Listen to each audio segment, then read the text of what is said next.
If like me, you struggle to choose between smash burgers and kofta, well, why not have both? There are a ton of videos going out these days about smash burgers, and it's no wonder. They're so juicy, so delicious, and so easy to make. But sometimes I'm craving something with a bit more flavor like kofta. Enter the Kofta smash burger. This has got 2 lamb kofta patties sandwiched between a parsley tomato salad, shoestring french fries that are so crispy, grilled onions, and a tahini pickle mayo. With this sandwich, you won't need to choose. So the first thing you're going to want to do is you're going to want to make your kofta mixture, and our kofta mix is really simple. It's just 6 ingredients and it just takes a few minutes to put together. Let's get started. Grab yourself a large mixing bowl to make the kofta mix in, and you're going to want some lamb mince. Now, you could use beef here instead. This is about 20% fat, and that's the right amount of fat to make your smash kofta extra juicy. So I'll put that in there. And then the next thing is some onion. Usually we'll grate this on a grater, but this is supposed to be quick and easy. So instead, I'm going to put this in our mini food processor. And then I'm just going to blend these together until they're a fine paste. Now, it shouldn't take long to grind them down into quite finely chopped pieces. Now we got to get some of the moisture out of these onions. I've got a bowl here, a sieve and a spoon. Scrape that in there and then we'll squeeze out some of the liquid. Usually there's quite a bit of water in them if they're young onions, and that can cause the kofta to fall apart, but also give it a bit of a wet texture. You only want to get rid of a little bit though, so that you still maintain a nice juicy flavor, nice juicy texture, not flavor. Now we can add it to the minced meat. So I've got a scale here, and I'm gonna add about 10% of the weight of the meat, or sorry, 11%. This is 500 grams of meat, so I'm going for 55 grams. All right, now that that's in there, let's get rid of that. And the next thing we're gonna need is a little bit of parsley. Now these are just the leaves and the very thin stalks. Don't put the thick stalks in there, otherwise it's just gonna ruin the texture of the kofta, and they won't be great when it's smashed anyway. So we'll get these and we'll just give them a quick chop so that they're nice and fine. So that is pretty nicely chopped, so just add that in. And then all that we're left with is to add some seasonings. Very simple, just salt, black pepper, and then a pinch of cayenne. Now all you gotta do is you gotta mix it together, and I would recommend wearing a glove for this bit because I don't like the smell of onions that stick to your hand, but if you don't really care, it's not really necessary. So get in there and knead it together. Usually with a smash burger, you don't need the meat much at all. You usually just season the meat after you've smashed it. But with a kofta, you need to incorporate all those different ingredients. You just want to be careful you don't overmix things, otherwise you're going to end up with tough burgers. So just mix it and knead it until it looks well incorporated. So if it holds together and then falls apart like that, cool, you're ready. Now, this mixture is not kneaded enough for kofta. If you put this on skewers, it will probably fall off because it's not sticky enough. But for a smash burger, don't need it any more than that. Now, what you'll need to do next is portion out the mixture into individual smash burgers. I tested this and about 80 grams was the right size for my patties. So you got to kind of figure out what you want to go for, but I think 80 is perfect for a regular burger bun. So that should give you 7 80-gram patties and then one which is about 70 grams, so it should be fine for a sandwich. But after you've weighed them out, now you're just going to grab each portion and just lightly shape it into a ball in your hand. Just tuck in any of those spiky edges. To cook the smash burgers, grab yourself any heavy bottomed pan or a cast iron one, and you can cook the burgers individually. But if you're making multiple, you need something with a lot more cooking area. And that's where this made-in carbon steel griddle is gonna shine. I've been looking for a carbon steel griddle for so long. I want something with a lot of cooking space, really retains heat, and allows me to cook multiple portions at the same time. It has become my favorite piece of kit in the kitchen. It works on induction stoves, gas stoves, or even on a barbecue. And so it's such a versatile piece of equipment. The quality is outstanding. I mean, Made In specialize in making professional quality kitchenware for the home cook, and their products are used in multiple 3 Michelin star restaurants, so you know that they know their stuff. They've designed this so thoughtfully to mimic the griddles and flat tops used in professional kitchens, so you can get restaurant quality results in your home kitchen. And this is a carbon steel griddle. It's pre-seasoned at the factory, so you can use it right away and get that nice non-stick surface without worrying about any chemicals leaching into your food. And that means you can also re-season it whenever you want to make the non-stick good as new. And if you're a big fan of smash burgers, you should get this press too. It's got a nice weight to it, and an ergonomic handle that makes pressing your burgers so easy. So if you want to grab yourself one to make amazing smash burgers, check out the carbon steel griddle and my other favorites from Made In at the link in my description. Now we're not going to cook these smash burgers just yet because these are going to need to rest before we cook them for about half an hour so that the proteins in them can relax. And while that's happening, we're going to make the rest of the accoutrements that are going to go into this burger. Now I don't want this to taste just like any other smash burger, and so we're going to make a few toppings that also go along with kofta. Usually you'll serve French fries alongside kofta and a tahini sauce, so we're going to make those, and then we'll also add in a little bit of a sweet element as well. Let's get started on the French fries, and for that I'm actually going to make some matchstick fries that are going to go inside the burger. I've got a mandolin here with a very small shredding attachment and a bunch of potatoes. We're going to make some extra just so I can eat them on the side as well. Now if you can't be bothered making your own fries, just get some skinny fries from the store and then you'll season those after they're cooked. I'm going to season these with a little bit of cumin and salt, but that only comes right at the end. So that's our potatoes nice and chopped. See how fine those are? Those are going to be super crispy when they go into the burger. Now, to get fries this thin crispy, you need a multi-stage cooking process. I've just got a pot of water and I'm going to place that on the stove over high heat and let that come up to a boil. So we're going to go in with a little bit of salt. That's going to season the fries, and then also a splash of white vinegar. This is going to help set up the pectin in them, I think it is, and going to keep them nice shape so they crisp up well when they're fried. Now there are a lot of fries, so you don't want to add too many at once because otherwise it's just going to make the water drop to a cold temperature. So add in a handful or two and then let them cook for 90 seconds to 2 minutes. So I think because these are quite thin, we'll do 90 seconds. Now over here, I've got a tray and it's got some paper towels on it, but also I've got a spider and I'm going to use this to pull them out when they're ready and they're finished cooking. So that's 90 seconds. We can fish these out now and then we'll put another batch in. This process of boiling them and then frying them will help them get nice and crispy. If you prefer limp, soggy fries, first of all, my condolences, what's wrong with you? And second of all, you don't need to do all of this. You could just fry them straight up, but I want the texture. So I'm gonna go in with another batch. If you've got too many potatoes, split them over 2 trays. I'm going to divide them equally. And then after they've cooled down, we're going to move on to frying them. But we want to do that just before we serve the burgers so that they stay crispy.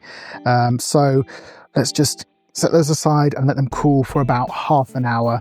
And in the meantime, we'll make some of the other toppings that are going to go on the burger. Now you can't have a smash burger without a good sauce, and so we're going to make a tahini sauce because this is kofta after all. Now our sauce is quite simple. It's just a little bit of yogurt and then some tahini or tahini, whatever you call it. And then you can't have tahini without some lemon juice, and we always add some water as well to help thin it out. Then for seasonings, we've got salt, black pepper, cumin, and a little bit of chili powder. I'm going to whisk those together until it's well combined. This is just a general tahini sauce. If you like a burger sauce, you could just maybe make something similar with a bit of mustard or something else, but I just feel like this works the best with kofta. And you're just going to mix it until you get all of those lumps out, and we're left with a really nice tahini sauce. It's a good consistency, roughly about the same as mayo or a tiny bit thinner, and that will work well for the sandwich. But to me, a burger isn't a burger without some pickles. So I've got some sweet burger pickles here, and I'm going to dice these up small so they can go in the sauce as well. And we're just going to add those right into the sauce. And these are just going to add a little bit of pickly sweetness, a bit of that tang that you get with pickles as well. It's going to be great for the burger. And then we'll just mix those in. This sauce is just what brings the burger together. So if you're gonna make just one of the toppings, well, I think it should be this one. So our potatoes have cooled down from their blanch, and what we're gonna do is we're gonna double fry them. That's gonna make them extra crispy so you get that nice texture in the burger. I've got a pot here with about 1 centimeter of vegetable oil in there. So we've heated the oil to 180 degrees Celsius, and I'm gonna start frying these in batches. We're gonna add them in, and they're going to vigorously bubble like that. And when the vigorous bubbling stops, you'll fish them out and do the next batch. Should take about 30 to 40 seconds. Give them a little bit of a stir. Now all those violet bubbles have mostly disappeared, so we can fish these out before they take on too much color. Add in the next batch, and then while they're cooking, we're gonna spread those ones out. This first fry is just gonna push out all the extra water that's in the potatoes so that when we do the second fry, they're just gonna crisp up straight away. That's the last batch of fries. Now, I'm gonna get these out, turn off the oil, because these are gonna need to cool down. So we're gonna leave them for about 20 to 30 minutes again to just come back to room temperature. And then we can go in for the second fry and finally get to cooking our burgers. It's time to do the second fry. And when they come out of the fryer, we're gonna season these right away. I've got a little bit of cumin, salt, and black pepper in this container. And I'm gonna toss it on them as soon as they come out. Let's go in with our first batch. So this time around, you're going to cook them until they reach just slightly lighter than the gold color you want, and they will be very firm and crispy.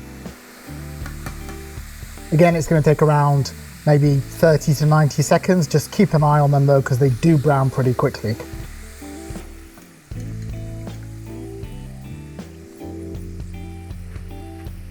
In goes the next batch, and then at the same time, these are going to get seasoned. That's all the fries done, so I'm just going to spread them out now, let them fully cool down after they've been seasoned. Just don't have too much on one tray. And then these will stay crispy for quite a while. Love them. These turned out exactly the way we wanted. They are super, super crisp. Let's have a listen.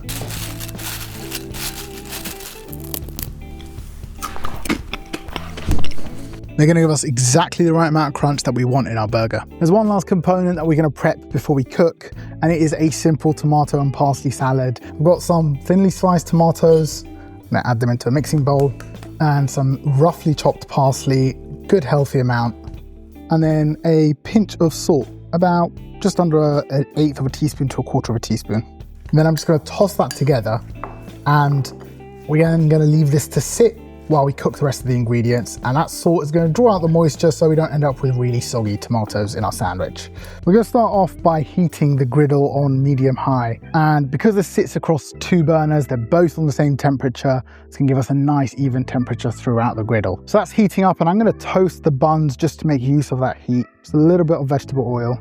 Could use butter, but the butter will burn and we don't want that burnt milk flavor in the burgers. I'm just gonna toast these for a minute or two until they take some golden color. We're not going for a deep color, but just some light browning.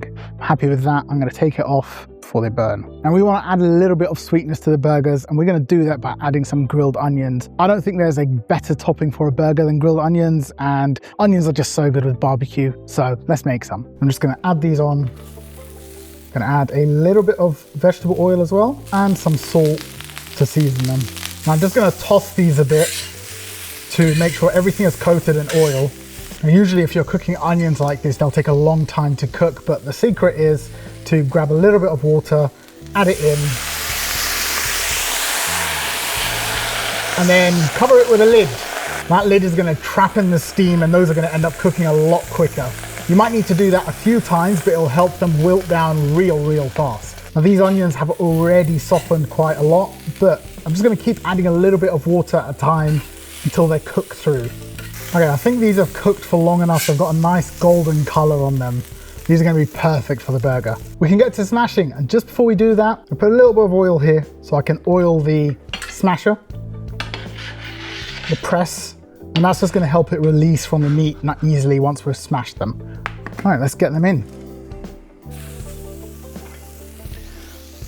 Press down some nice even pressure, and then slide off to release. I'm going to use all of this cooking area to get all of them done at the same time. Now these only take about a couple of minutes to cook. You want to cook them until you see the grey cooked part climb up near the top, and then it's pink only, a very thin layer of pink, and then we're going to flip them. These are ready to be flipped over, so there's just a little bit of pink on top. Flip them over. Got some nice colour on them. Maybe that one's a bit too dark.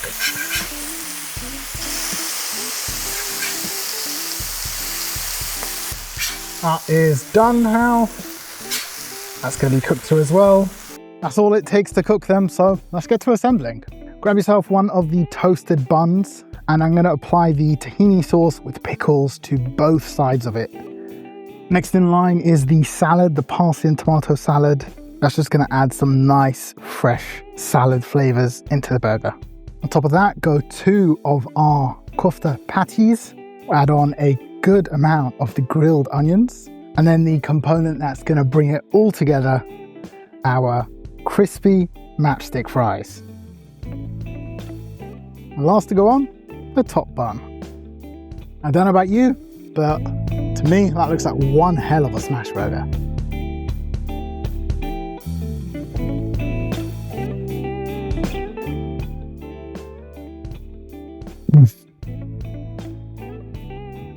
That is absolutely perfect. The flavors, the texture, you've just got to give this one a try.